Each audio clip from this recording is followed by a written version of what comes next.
శ్రీమాత్రే నమ. జై గురు దత్తాత్రేయ నమ.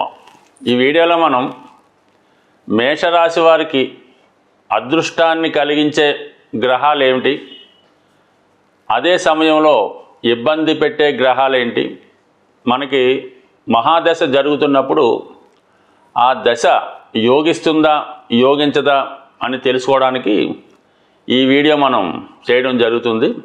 మరి మేషరాశి వారు ఏంటంటే సాధారణంగా వాళ్ళు ఒకే మాటకి కట్టుబడి ఉండడం, వారికి ఏదైనా నచ్చిందంటే ఇమీడియట్గా ఆ కార్యక్రమాన్ని చేయడం జరుగుతూ ఉంటుంది. ఏదైనా ఒక పనిని సాధించాలన్నా, ఒక కన్స్ట్రక్షన్ చేయాలన్నా వారి వల్ల మాత్రమే అవుతుంది. అందువల్ల ఏంటంటే మేషరాశికి రాశ్యాధిపతి కుజుడు జాతకంలో బలంగా ఉంటేనే ఎవడైనా జీవితంలో ధనం సంపాదించగలడు, అలాగే జీవితంలో స్థిరపడడం జరుగుతూ ఉంటుంది. అటువంటి కుజుడు మేషరాశి వారికి అటు లగ్నాధిపతి రాశ్యాధిపతి అవ్వడం వల్ల మరి మేషరాశి వారికి కుజుడు తన యొక్క దశ అంతర్దశల్లో శుభ ఫలితాన్ని ఇవ్వడం జరుగుతుంటుంది. అంటే మేషరాశి వారికి నెంబర్ 1గా కలిసి వచ్చే గ్రహం కుజగ్రహం. అయితే ఇదే కుజుడికి అష్టమాధిపత్యం కూడా ఉండడం వల్ల నిర్మోహమాటంగా జాతకుడు మంచి మార్గంలో వెళ్ళినప్పుడు మంచిగా తన యొక్క ఫలితం ఇవ్వడం జరుగుతూ ఉంటుంది. అక్రమ మార్గాల ద్వారా, చెడు పద్ధతుల ద్వారా ఇల్లీగల్గా వెళ్ళినప్పుడు ఖచ్చితంగా పనిష్మెంట్ కూడా ఇవ్వడం జరుగుతుంది.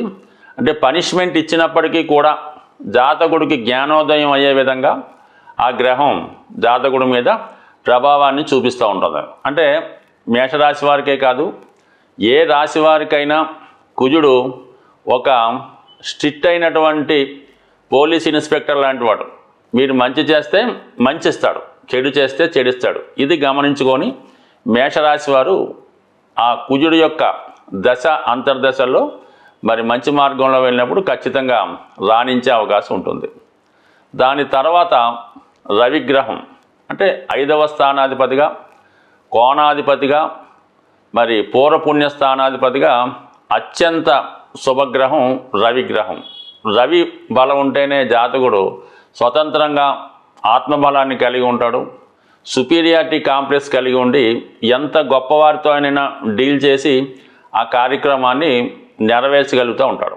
అంటే మేషరాశి వారు అటు స్వతంత్ర వృత్తిలో రాణించాలన్నా, రాజకీయ రంగంలో రాణించాలన్నా రవి యొక్క బలం తప్పనిసరి. అంటే రవి మేషరాశి వారికి యోగించే గ్రహం కాబట్టి మరి రవి యొక్క దశ అంతర్దశల్లో జాతకుడికి అధికార పదవి రావడం కానీ, తండ్రి గారి ద్వారా వారసత్వంగా అయినా పదవి రావడం కానీ, నేమ్ అండ్ ఫేమ్ రావడం కానీ, వారసత్వ ఆస్తి రావడం కానీ, వారి యొక్క లక్షణాలు, వారి యొక్క క్వాలిటీసు మరి ఈ రవి యొక్క దశలో మేషరాశి వారికి అనుభవంలోకి రావడం జరుగుతూ ఉంటుంది. ఇది ఒక విధంగా రవి కూడా రాజ ప్లానెట్ అవ్వటం కాబట్టి జాతకుడు నిజాయితీగా వెళుతున్నప్పుడు మాత్రమే జాతకుడికి ప్రగతి రావడం జరుగుతూ ఉంటుంది. ఏమాత్రం చట్టానికి వ్యతిరేకంగా అంటే ప్రభుత్వానికి చెల్లించవలసినటువంటి పన్నులు ట్యాక్సులు ఎగ్గొట్టడం, అలాగే నిజాయితీగా అంటే చట్టానికి వ్యతిరేకంగా ప్రవర్తించడం వల్ల రవి దశలో కూడా జాతకుడు శిక్షించబడడం జరుగుతూ ఉంటుంది. అంటే మన యొక్క ఈ రాశి చక్రంలో ఈ నవగ్రహ ప్లానెట్స్ అంటే రవి ఏమో రాజు లాంటి వాడు, అందుకని కంపల్సరీగా రాజు తప్పు చేస్తే శిక్షించవలసిందే. కాబట్టి తన దశలో అయినా అంతర్దశలో అయినా ఎటువంటి మొగమాటం లేకుండా చెడ్డ పని చేసిన వారికి శిక్షించడం జరుగుతుంది. మంచి పని చేస్తే మాత్రం ఖచ్చితంగా వాళ్ళు అందరం ఎక్కుతారు. అదే కుజుడు సైన్యాధ్యక్షుడు అంటే ప్రస్తుతం ఉన్నటువంటి లా అండ్ ఆర్డర్ అన్నమాట. ఇది కూడా సేమ్ అంతే. కాబట్టి మేషరాశి వారు కంపల్సరీగా యోగించే గ్రహాలు అయినప్పుడు కూడా రవి దశలోను కుజ దశలోను నిజాయితీగా స్వచ్ఛంగా ఉన్నప్పుడు మాత్రమే రాణించగలుగుతుంటారు. ఇక వీరికి అనుకూలించే 3వ గ్రహం మరి గురుగ్రహం. భాగ్యాధిపతిగా ఈ రాశి వారికి జీవితంలో స్థిరాన్ని ఇచ్చే గ్రహం గురుగ్రహం. గురువు భాగ్యాధిపతి అవ్వడం వల్ల జాతకుడు ఎక్కువగా ఈ దశలో హెల్పింగ్ నేచర్ కలిగి ఉండడం, మంచి విషయాలు కొత్త విషయాలు తెలుసుకోవడం, తనలో ఉన్నటువంటి సామర్థ్యాన్ని పెంచుకోవడం, దైవ మార్గంలో నడటం, పెద్దల యొక్క ఆచారాలు మన సాంప్రదాయాల్ని ధర్మాన్ని రక్షించడం, ఈ విధంగా మరి రవి దశలో జాతకుడు ఎక్కువగా వృద్ధిలోకి రావడం జరుగుతూ ఉంటుంది. అదే ఈ భాగ్యాధిపతికి వ్యయాధిపత్యం కూడా ఉండడం వల్ల ఇదే సమయంలో జాతకుడు సొంత ప్రాంతంలో కాకుండా ఏదైనా విదేశంలో కానీ దూర ప్రాంతంలో కానీ చక్కగా రాణించగలిగే అవకాశం ఉంటుంది. కాబట్టి మొత్తం మీద ఏంటంటే ఎటువంటి ఇబ్బంది పెట్టకుండా కేవలం జాతకుడికి మంచి మార్గంలో పెట్టుతూ అదృష్టాన్ని కలిగించే గ్రహం గురుగ్రహం. సో అందువలన ఏంటంటే ఈ మేషరాశి వారు గురువు యొక్క దశలో కానీ అంతర్దశలో కానీ వాళ్ళకి గురు కారకత్వాలైనటువంటి సంతానం, ధనం, జ్ఞానం, విజ్ఞానం సంపూర్ణంగా లభించడం జరుగుతూ ఉంటుంది. మరి కామన్గా ఈ ఉంగరాలు రత్నధారణ మీద ఇంట్రెస్ట్ ఉన్నవాళ్ళు ఈ 3 రత్నాలు కూడా ధరించవచ్చు. అంటే పగడం ధరించవచ్చు, కెంపు ధరించవచ్చు, అలాగే కనక పుష్యరాగం కూడా ధరించవచ్చు. అలాగే చంద్రుడు కూడా ఈ రాశి వారికి కొంతవరకు ఉపయోగించే గ్రహం. అంటే రవి ఎవరికైతే లాభిస్తాడో చంద్రుడు కూడా వారికి లాభిస్తూ ఉంటాడు. అయితే చంద్రుడు వృద్ధి చంద్రుడు, క్షీణ చంద్రుడు అది ఉండడం వల్ల చంద్రుడు ఉన్నటువంటి స్థాయిని బట్టి ఆధారపడి ఉంటుంది. కానీ చంద్రమహాదశ వరకు మేషరాశి వారికి సొంత గృహాన్ని, సొంత వాహనాన్ని, సుఖమైన జీవితాన్ని ఇవ్వడం జరుగుతూ ఉంటుంది. సబ్జెక్టు కండిషన్ ఏంటంటే చంద్రుడు కూడా ఇంచుమించుగా బలంగానే ఉండాలి. ఏమాత్రం అష్టమంలో ఉన్న, నీచ స్థితిలో ఉన్న జాతకుడు చాలా వరకు పొరపాట్లు చేయడం వల్ల, సరైన నిర్ణయాలు తీసుకోలేకపోవడం వల్ల చాలా వరకు నష్టపోవడం కూడా జరుగుతుంటుంది. కాబట్టి బట్ ఏదైనా మేషరాశి వారికి ఏ గ్రహం అయినా సరే బలంగా ఉన్నప్పుడు ఈ 4 గ్రహాల్లో అంటే కొంత ఇబ్బంది పెట్టినా చివరికి మాత్రం జాతకుడిని మంచి మార్గంలో పెట్టి రక్షించడం జరుగుతూ ఉంటుంది. ఇక బాగా ఇబ్బంది పెట్టే గ్రహం శని గ్రహం.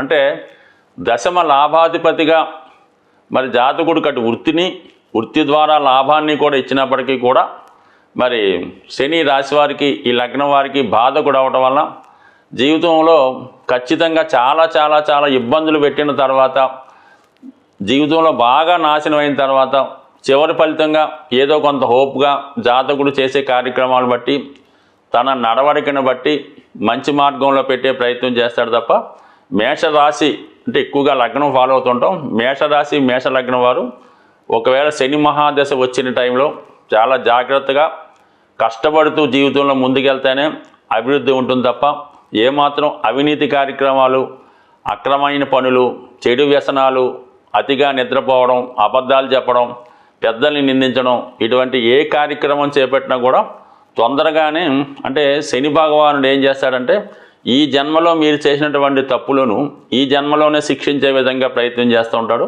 పైవెచ్చు బాధకుడు అవటం వల్ల ఏంటంటే ప్రతి క్షణం మిమ్మల్ని అనుసరిస్తూ ఒక పక్క లాభాన్ని ఇస్తూనే ఒక పక్క ఇబ్బంది పెట్టే గ్రహం శని గ్రహం. కాబట్టి అంటే శని గ్రహం మేషరాశి వారికి యోగించడు. అలాగే బుధ శుక్రగ్రహాలు, అలాగే ముఖ్యంగా శనితో పాటుగా రాహుగ్రహాన్ని కూడా మనం తీసుకోవాల్సి ఉంటుంది. అంటే రాహు ఎంతసేపు కూడా ఉన్నదాన్ని ఎక్కువ చేస్తుంటాడు. మీరు ఏదైనా ఒక మంచి కార్యక్రమం చేస్తూ ఉంటే దాన్ని చాలా పైకి తీసుకెళ్ళడం జరుగుతూ ఉంటుంది. ఏదైనా చెడు కార్యక్రమంలో పాల్గొంటే దాన్ని కూడా ఉన్నత స్థాయికి తీసుకెళ్ళడం జరుగుతూ ఉంటుంది. బట్ ఏదైనా బాగా పైకి తీసుకెళ్ళి కింద పడివేసే గ్రహం రాహుగ్రహం. అందువలన సాధారణంగా రాహుదశ జరుగుతున్నప్పుడు మేషలగ్నం వారు అక్రమ మార్గాల వైపు వెళ్ళటం, చెడు స్నేహాలు చేయడం, అన్యాయంగా ధనాన్ని సంపాదించడం జరుగుతూ ఉంటుంది. అయితే కొన్ని వృత్తుల్లో ఉన్న వాళ్ళకి సినిమా రంగం, సాఫ్ట్వేర్ రంగం, బ్లాక్ మార్కెట్, విష పదార్థాలు, మందులు తయారు చేసే వాళ్ళకి చాలా వరకు రాహుదశ యోగిస్తుంది. ఇంచుమించుగా లిక్కర్ పరిశ్రమ అంతా కూడా రాహుదశ జరుగుతున్నప్పుడు వాళ్ళకి బాగా యోగిస్తూ ఉంటుంది.